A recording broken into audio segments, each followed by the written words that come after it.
Wait. Do I get to do the, welcome to Sillage and Sorcery since it's my turn starting? Go for it. Hi, welcome to Sillage and Sorcery, a place where magic and perfumery intermingle in the alchemy that is scent. Damn, that was fancy. Right off the dome. Okay. I am Melissa Sifjardóttir, and I am the owner and nose behind Sif Sniffs, and I'm here with my podcast co-host. Be Sampson of Venus Invictus. Today we are talking about the superior form of musk, the not Elon version. True. Good point. There's no Elon in the musk we use. I don't know about you, B, but I know I often use Musk as an example of why I am not a completely natural brand. Is that a conversation you have? 100%. When people ask if my stuff is all natural, I'm like, well, I do use aroma chemicals as well. We're at a point in history where we no longer have to use an animal byproduct. Musk being an animal byproduct. It's now synthesized in a lab for having ethical standards and business practices. And I know that, at least for me, I try to use naturals wherever possible. But as a bitch who has personal experience with henbane, not every plant is safe. True. Good point. When it comes to musk, we know that musk comes from deer testicles.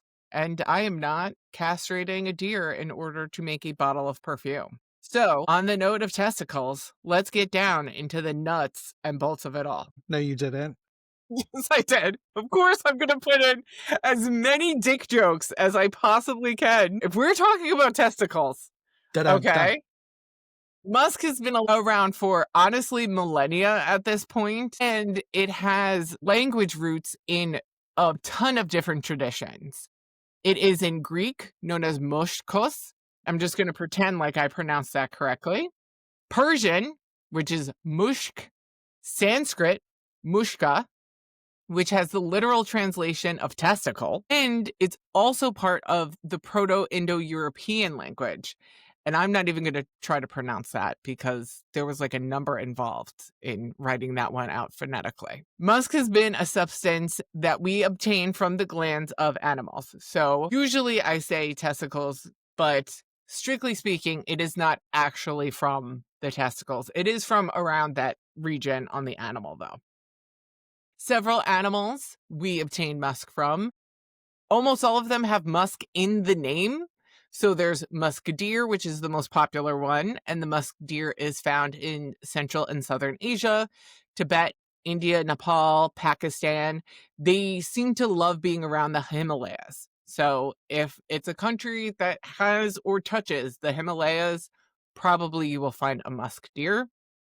Due to their location in the Himalayas, the scent of musk has been an integral part of several religious traditions that originated in that region of the world. So Buddhism and Hinduism all have musk as part of their religious traditions. Kabir, a Hindu poet, wrote a parable about the musk deer. The deer was entranced by an amazing scent and traveled the country trying to obtain this scent. And then at the end of the parable, the deer discovers that the scent was coming from his own navel. So many people have interpreted this that we're often searching outside of ourselves for spiritual validation, but really, we had it all along. I love that parable. That's very cute. When we smell musk, we could be like, the power was within me all along. There are numerous historical and religious references to musk. Alexander the Great of Macedonia was said to perspire musk.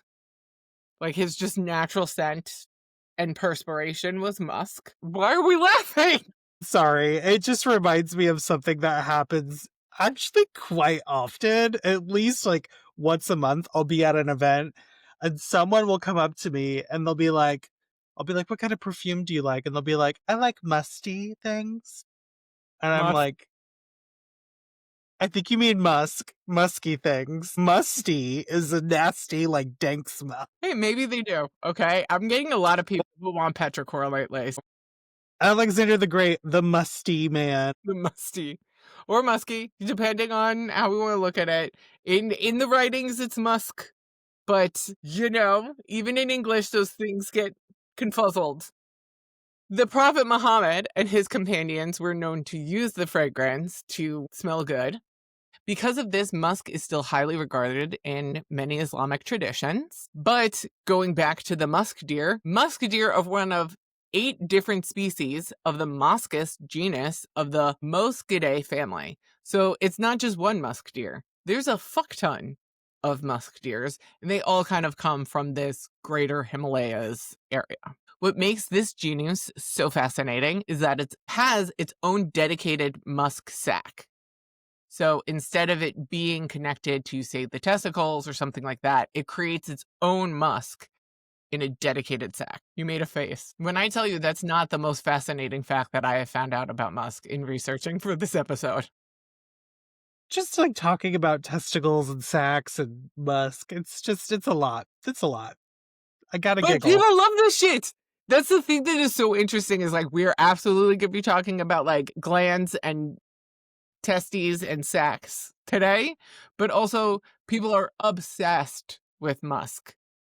And like, I know I have a full dedicated, almost completely musk fragrance, and you do too. We both have very musky scents that people fucking adore. So what does this musk sac do? It produces a strong scent, but that strong scent allows the deer to perform a variety of different tasks, including communicate to other muskedeer as well as marking territory. So it's totally functional, the musk sac. And I guess because they cannot talk to each other and use language. Instead, they just developed a really fragrant sac. In 2003, musk deer, due to their scent glands costing as much as $45,000 on the black market, were listed as a protected species. So they're not fully endangered, but they were at risk of becoming so. Populations do seem to have recovered, but it is challenging to get full counts because I don't know if you know this, but the Himalayas are like kind of big mountains. Yeah. And it's difficult for people to climb them in order to get deer population numbers. And also it spans many different countries, right? Yes. The Convention on International Trade and in Endangered Species of Wild Flora and Fauna, which is too fucking long a name, but it's known as CITES, has made obtaining natural musk sacs illegal, but poaching still continues to this day due to the financial incentive. Because $45,000 is still a lot of money. That's a lot of money. The musk pod, which is contained in the musk sac. So kind of like a testy in a scrotum, the pod is in the musk sac, and that's the real moneymaker for people. But straight from the deer is not the ideal version. Once you obtain the musk sac, which you have to get by killing the deer, you need to remove the pod and get the material inside the pod to dry. And you know this because it changes color. It goes from reddish brown to black. And then that black grain is what is that incredibly pungent smell that then needs to be diluted into alcohol to obtain the musk that we all know and love. Yep. However, we can also source musk from a number of other different animals throughout the world. Basically on every continent, there is something that produces something musky. We've got the muskrat in North America. There's the musk duck in Australia. There's the musk ox, the musk shrew, and even some weirder ones that you wouldn't even think of, like the musk beetle, the musk turtle, and the American alligator can produce musk. So those swamp witches like you be. Oh, I need to find out what gator musk smells like. That's crazy. What? You are absolutely like gonna find this out and then have a gator musk fragrance, aren't you? I gotta research it. America, we have the musk. Some plants also produce molecules that are similar to musk, such as angelica, which, fun fact, angelica is often naturally occurring in places where Norse traditions originated. There's also Abelmoschus muscatus, which is commonly known as ambrette.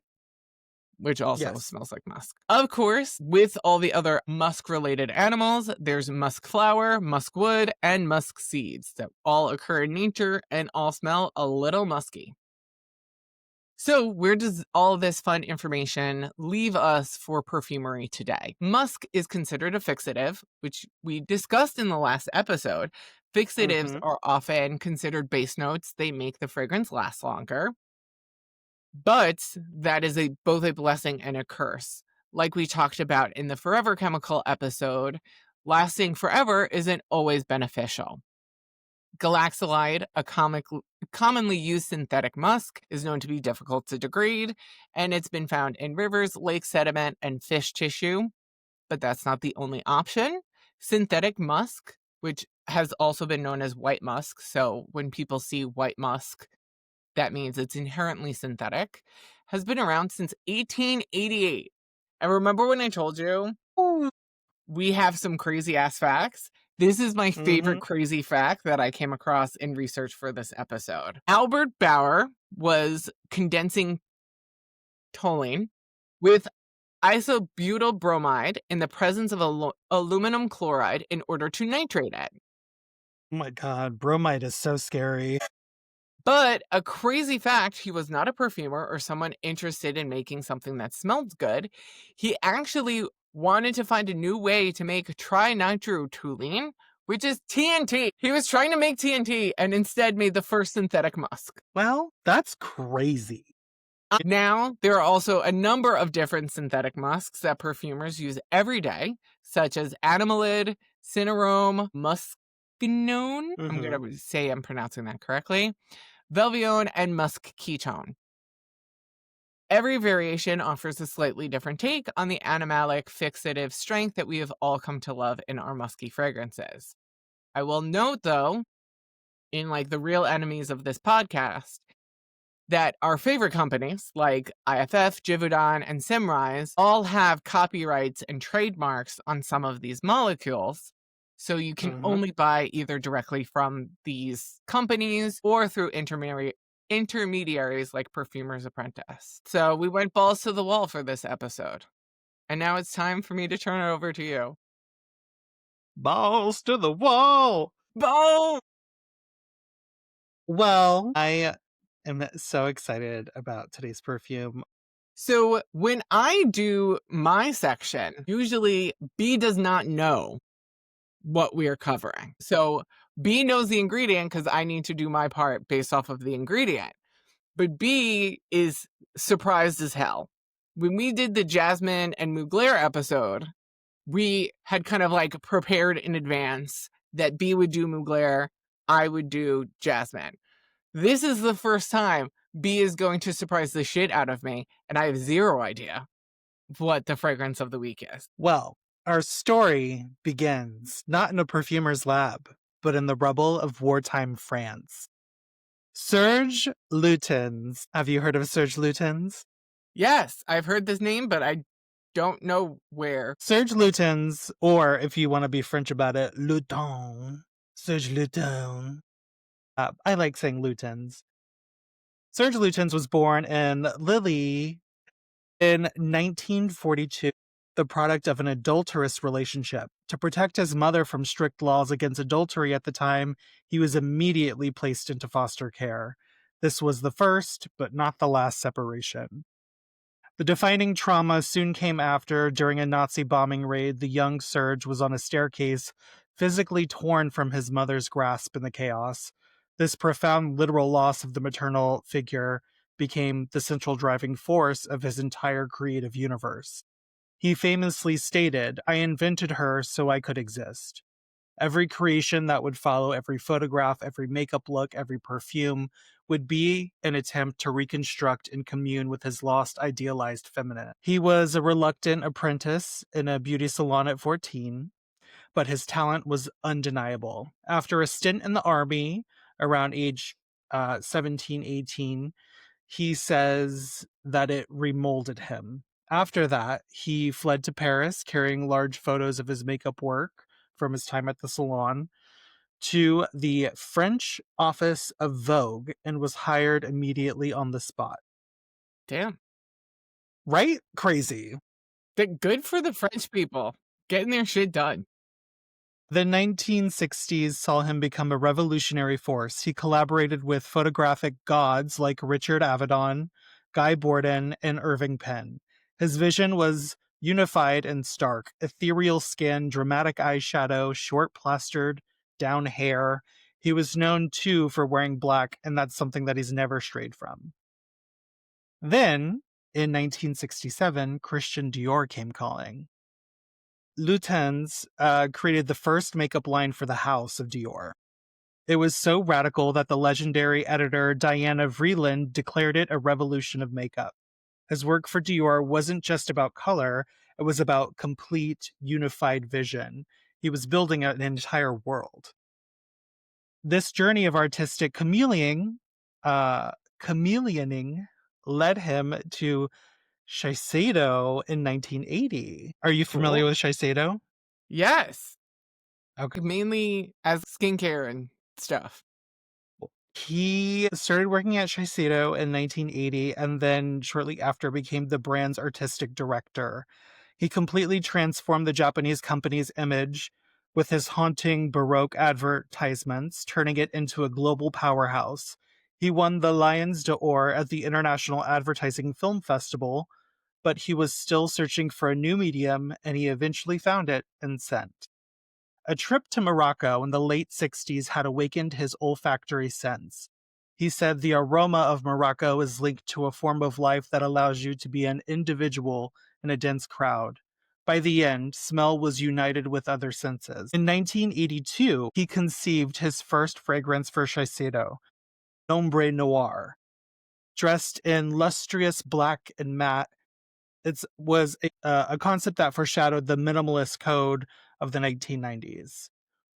But his true perfume kingdom was established in 1992. The legendary exclusive Le Salon du Palais Royal in Paris, Shiseido Boutique, this hidden club-like perfumery that have dreamlike decor, and if you look up images, it now has like a famous like spiral staircase. This became the temple of niche fragrance, this like little boutique that he was at. His first fragrance under his own brand was Féminine du Bois, released in 1992 while he was at that boutique. And this was considered his first major perfume launch because this was released under his name, not Shiseido. But I will say his first perfume, Féminine du Bois, is notable for being one of the first unisex woody fragrances, breaking gender stereotypes in perfume industry. So we are going to get to the scent of the day, which was launched in 1998 by Serge Lutens. It's called Muscs Koublaï Khan, or MKK for short. Crap, Rouge 540. Everybody just calls like BR 540. We're here. Exactly. Okay. And I will say we're going to be talking about the original formula of this fragrance. It was very recently reformulated in 2024. Do you know why it got reformulated? I believe it has to do with like the levels of aldehydes and musk that's in it. So, this scent, more than any other, embodies Lutens' quest for primal and the real. It launched in 1998 and crafted by his lifelong collaborator, the genius perfumer Christopher Sheldrake. Musc Koublaï Khan is one of the most infamous perfumes ever created. When it was released, the fragrance community was polarized, to put it mildly. Reviews described it with horrified fascination.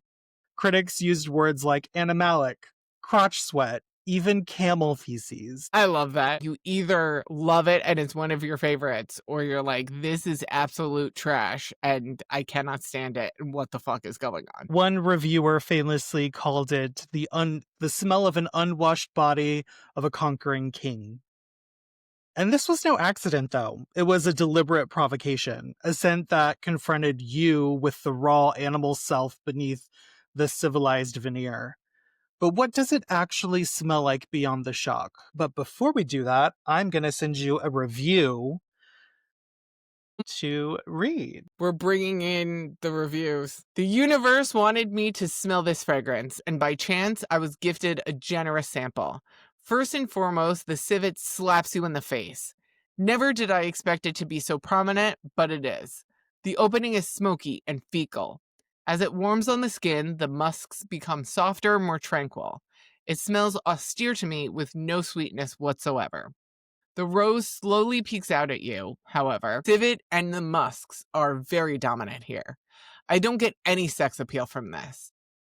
I get melancholia with decay. It is quite simple a perfume. It does not smell vintage to me either.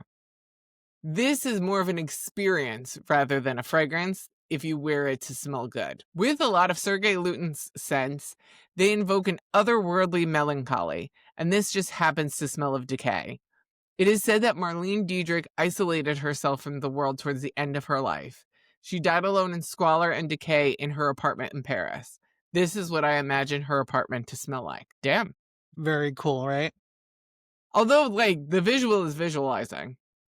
Yes. Like, for sure. A hermit by themselves dying in their own apartment. Got you. Intense. Let's demystify it a little bit, because right now it's like on the conceptual side, it's like everyone's saying it's like stinky, what the fuck perfume. But at its core, MKK is a profound animalic musk. It doesn't smell dirty. It smells of heated human skin after lovemaking, of sun-warmed fur, of clean animalic warmth. It uses a symphony of animalic notes like civet and castoreum, combined with costus root, which has like a musky, slightly hairy scent. This intense regal beast is then subtly softened by dusty rose and amber. On the skin, the fragrance that initially bears its claws eventually retracts its claws to favor padded paws. And Lutens' own poetic description says it all. Quote, "Valuable furs were spread for the Emperor of China to tread on, muddy boots and all. This is a fragrance of immense power and regality that is also intimately, primally human. It's the scent of the conqueror, yes, but also the scent of the vulnerable, warm-blooded animal underneath the fur." But this isn't the only musk he's ever made. He's explored the notes of musk on the entire spectrum, proving his mastery over this most personal of materials. Take Claire de Musk from 2008. If Musk, Koublaï Khan, is the untamed beast, then this is its ethereal shadow.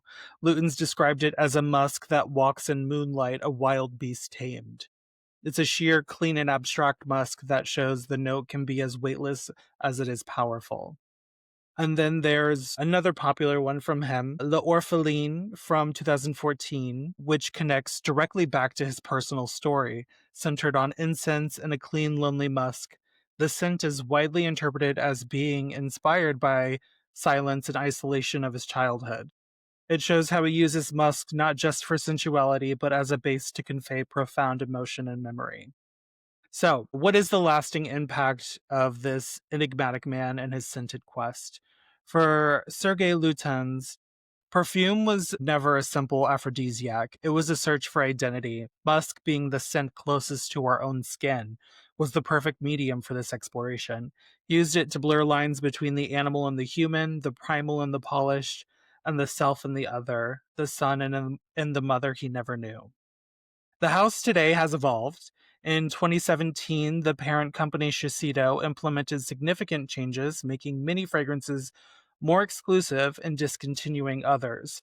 A point of lament for longtime fans who feel the original had a radical spirit that has been somewhat commercialized. Yet the legacy of icons like MKK remains untouchable. But I do want to kind of like backtrack a little bit and give you a little update of like what happened once we hit the 2000s.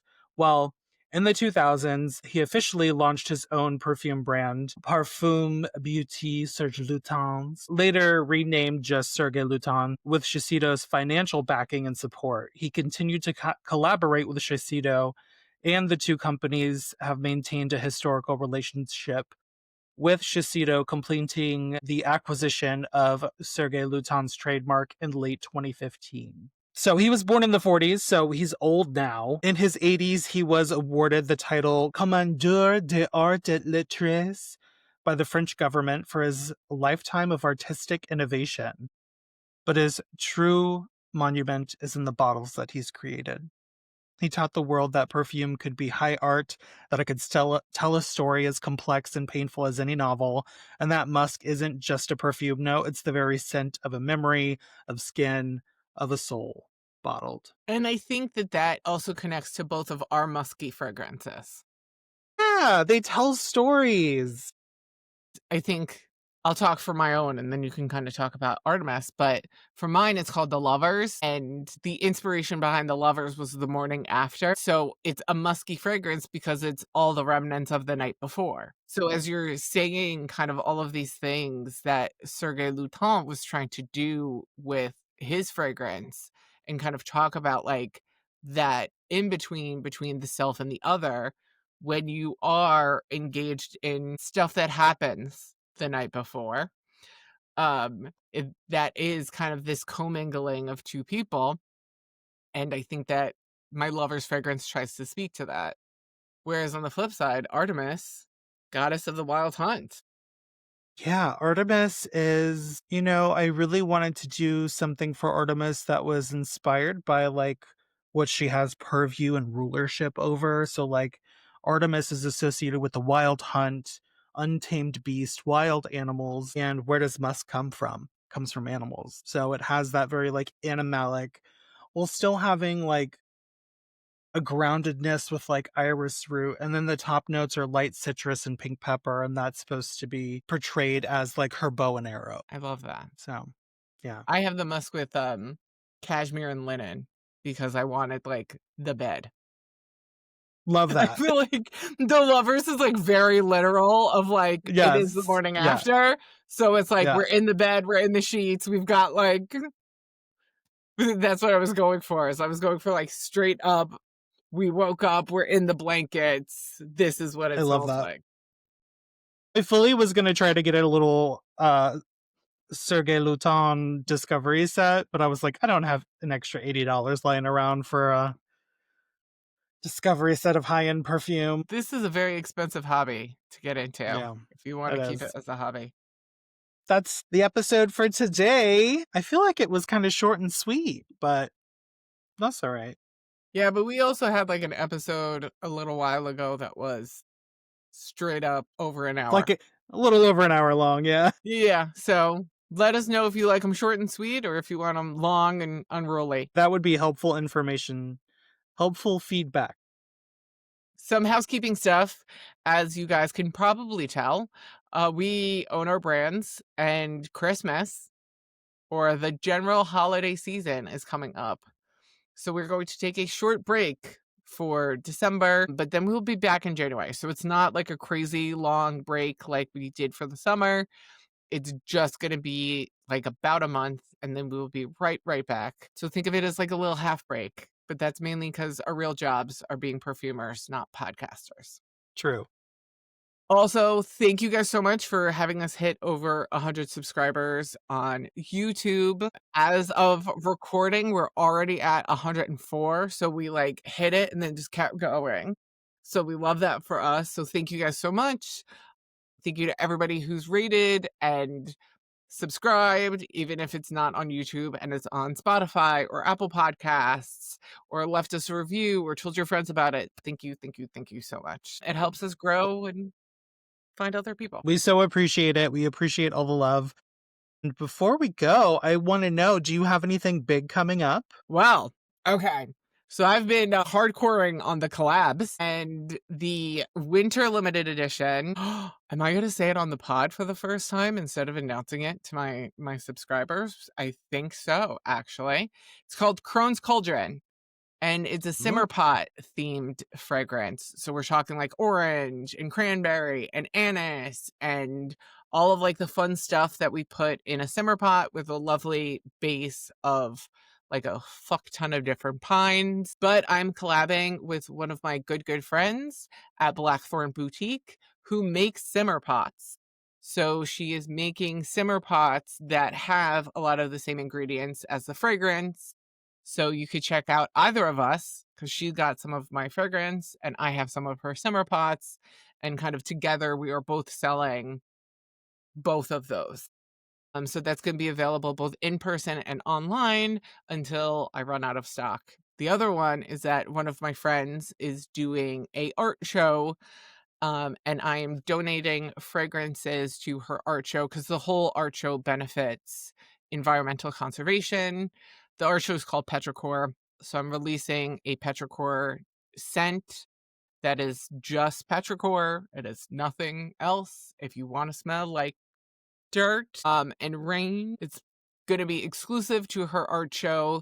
I was just going over, we got these cute little 10 milliliter bottles, and all of the proceeds will be going to environmental conservation. So I love that. We're saving the forests, and that's what's really important. What about for you? On the horizon, I'm currently working on a capsule collection. I have these cute little 6 milliliter bottles, and I'm so excited to fill them up with gorgeousness. It is going to be, I still have to figure out a name for it, but essentially I have a Helios perfume that used to be a roll-on. I'm reformulating it to be a little spray, eau de parfum. I love Helios, by the way. I wear it in the morning. I have it by my coffee pot. Because I'm like, I need Helios. It's early in the morning. I need to wake up. So I'm coming out with a limited edition 4 perfumes, one of which is going to be Helios, the sun, Selene, the moon, Eos, the dawn, and Astraeus, the dusk and the stars. I'm obsessed. That is such a good I'm capsule so excited. collection. It's going to be a cute little celestial moment. I originally wanted to do the Zodiac, and that's something that I will be doing down the line. It's making a Zodiac collection. That'll probably end up being permanent, though. I got a lot of feedback from when I did the Bake Zodiac cake collection. And so many people hit me up online. They were like, can I buy this online? I'm like, sorry, it was for this event. Also, perfume that smells like cake. I don't know if you want to be walking around smelling like gourmands, but... So you'll play around with it. But I love the idea, too. Yeah. So the Celestial collection will probably come out, I'm hoping for a late November, early December launch. So, okay. And that'll be limited. I'll probably only do like a small run of each formula, and then I'll do like a bundle deal if you get all 4. So keep an eye out for that, everybody. Crohn's Cauldron, I'm going to be launching it with my Black Friday sales. It is going to be launched with my Black Friday deals, but once Cyber Monday ends, it's going to go bye-bye until the solstice. So if you want it, got to get it in the Black Friday sales, or you got to wait until the 21st. So deal with it. But yeah, I'm so stoked. I will say, of all of my seasonals, this is the one I cannot stop wearing myself. Sillage and Sorcery was produced by B. Sampson and Melissa Sifjardóttir. It was written and researched by B. Sampson and Melissa Sifjardóttir. Our logo was designed by B. Sampson, and it was edited today by Melissa Sifjardóttir. If you are looking for places to find us, like you want to find us on YouTube so you can get the video, or you want to listen to the audio version, you can do that at www.sillageandsorcery.com. We also have some pretty sweet merch if you want to get that for, your holiday gifting needs. But we are going to miss you guys over the holiday season. We definitely hope that you have an amazing holiday season, and we love you. Bye. I don't know if this has happened to you, but have you ever had a customer at a fair ask you to smell them so that you could smell what they're wearing? God. And then see what... I hate that the most. I'm like, I don't want to smell you. I don't want to get up in your business and smell you. Well, I don't do it anymore because it was a very busy fair. I went in to go smell someone's wrist and I kissed them by accident. Now I'm like, hey, I kissed someone by accident. We're not doing that anymore, guys. Accidental kisses. Because you gotta go, and they were so close. So yeah, and I ended up kissing the person, and they bought from me. So maybe I need to do that to more customers. I don't know.